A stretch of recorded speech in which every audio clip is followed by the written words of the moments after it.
bunch of basically kids, anywhere like college age people. Yeah. And so they straight up thought I was like CIA spying on them. Like, why would someone from upstairs want for you to be down here like spying on us and like observing? Yeah. I'm like, bro, I'm just trying to make rent, just like you. Yeah. That's it. So after a certain amount of that, I was like, oh my gosh, like I really cannot just be like, I got to go out and get something more, right? Like I got the bug, I got the entrepreneurial bug. So it wasn't as much like me being smart as much as it was out of like necessity. Number one, I needed money, and number two, people were seeing the stuff that I did for them. They were my only case study. I'd work with one other small startup surf brand, like kind of doing the same sort of stuff with them. But people were asking, hey, do you know a good web guy? Do you know a good e-commerce guy? Do you know a good SEO guy? Da, da, da, da. So finally, I just started to go, well, if people are asking for it, maybe I can charge for it and get out there and do it. Right. And I remember reading a blog article that there was a guy who was like a freelancing coach. And I read an article that said, you're never going to know until you just get out there and do it. So I just started asking like everyone I knew, do you know someone who needs these kinds of things done?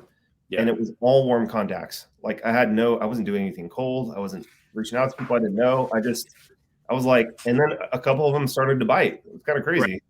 Right. I was kind of like, why would they pay me this much? Because my context, remember, was the surf shop was like, we have no money. Like, no paid ads. No, we're not paying professionals. We're not paying coaches. We're not paying vendors. Like, no, it's all you. Just got to sit there and make it happen, bro. Yeah. So I was shocked. Like, I don't remember what my first invoice was for, but it was definitely below $1,000. But it was still your first invoice. Yeah. It was the most money you've ever seen. Yeah. And I probably made like less than minimum wage, if you do the math. But I just want to do a good job. Yeah. So that's kind of how that started. And then I actually figured out that I was not as hot shit as I thought I was, with this stuff. And I was given so much leeway and autonomy at the surf shop that I actually went to sell for another guy that was selling SEO to local businesses. And that's about the time me and my wife got engaged and got married. So I was selling my pants off, selling SEO to local business owners. Yep. And he had a system. He had like VAs in India, cold emailing people, and he had a don't pay until you get on the first page guarantee. That risk reversal. Ooh. Yeah. So I would get on the phone with people and they would be hella skeptical, but I'm like, look, you have absolutely nothing to lose. We're going to do on-page SEO. We'll do off-page SEO. After about 8 months of that, I found out that the guy was doing total black hat tactics. Yep. And he had offered me a piece of the company if I continued to grow this. Like I was starting to sell significant, amounts. He had offered a profit share plan for me initially because I think he thought that I couldn't do it. Right. Well, I surpassed the number that he told me that I would hit. And I'm like, all right, buddy, pony up, and he totally backtracked. Like he started. And so I think he had money problems. He was not the best of guys ethics wise. Yeah. And so, but then that's literally the launching pad. I was like, I think I can figure the tech stuff out. I think I can learn the rest of the SEO stuff out. That was a launching pad to me starting my first agency because there we go. I had to get the sales part down. I didn't know how to. I could sell a surfboard, could sell a wetsuit, could sell $500 wetsuit all day. Could not sell SEO to save my life when I started out. I was like saying all the wrong things. I just, even though the offer was awesome, it's like the risk reversal offer was fantastic. And at the time, he would get them ranked in like under a month typically. Yeah. It was fast. It wasn't like sitting around for 6 months. So I had to learn how to sell, manage, and retain. And then and only then did I feel like I had the skill set and the tools. So, I mean, it took like 5 years for me to actually take the leap and go. And you didn't have this like grand plan of consciousness knowing I'm going to spend 2 years on fulfillment, a year on selling. No, it's just, it happened and the stars only aligned looking back, right? Yeah, I'm not that smart, dude.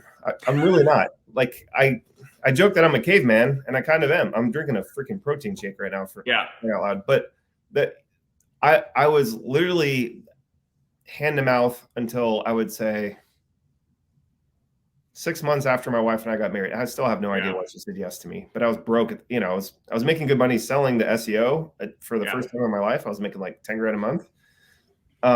But before that, I was literally making minimum wage and bar backing at night to make real money. You know, I was making tips bar backing at night.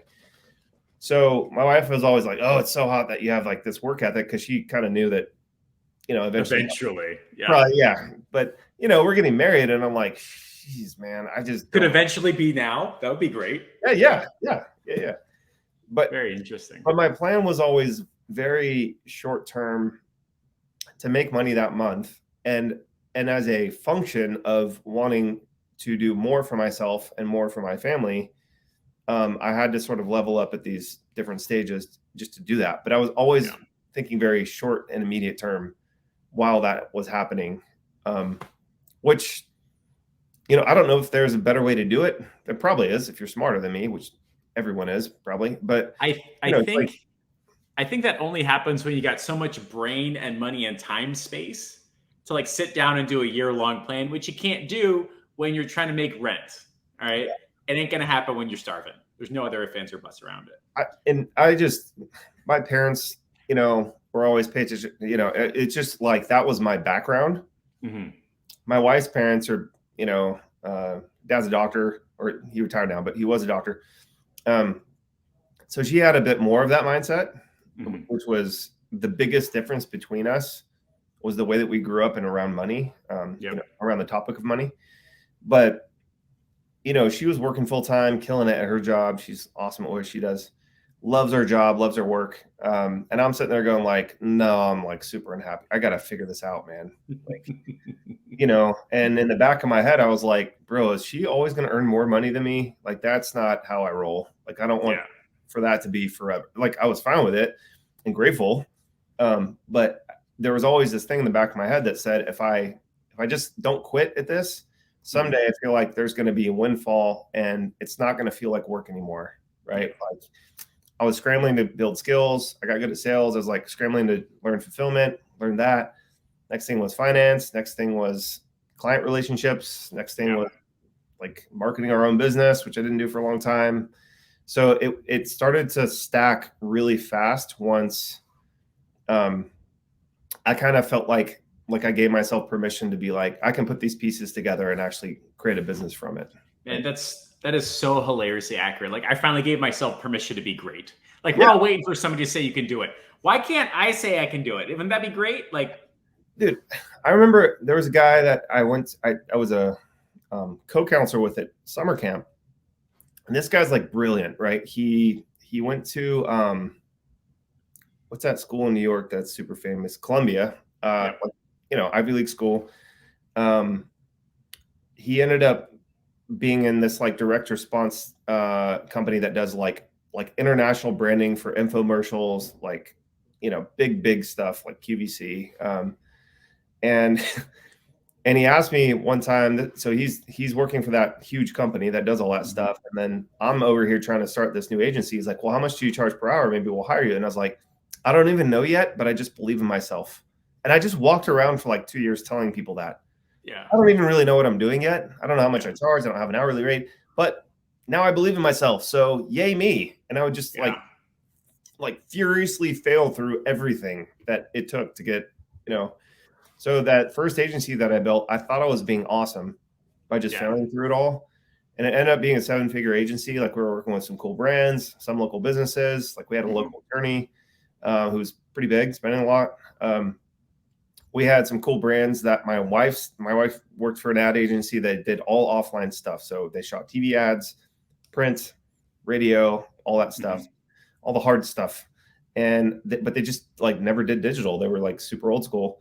And so they were like, well, when we need some web stuff, can we like subcontract to you? So I made a little agreement with them. But I thought that I was like killing it.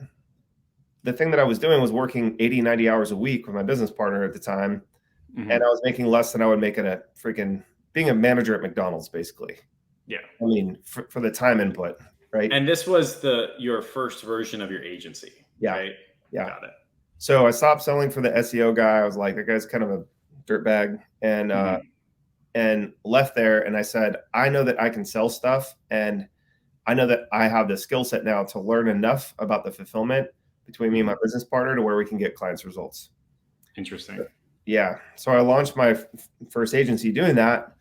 But the first thing that I started doing, which was the biggest mistake in this, that I call that agency my 7-figure agency failure, right? Yeah. Because I started being everything to everyone. I became a HubSpot partner. They were like, learn inbound. You're going to like kill it with inbound. It's going to be great. It's going to be great, Rob. I was like one of their first partners. And the clients that hired us, it was like two things, like scope creep. Yep. And then they would always threaten to shop around because digital, they didn't really understand it. They didn't understand how badly someone could burn you if they didn't know what they were doing. Like they didn't understand the difference between black hat stuff and white hat stuff. So it was just like constantly educating them, which we didn't charge for.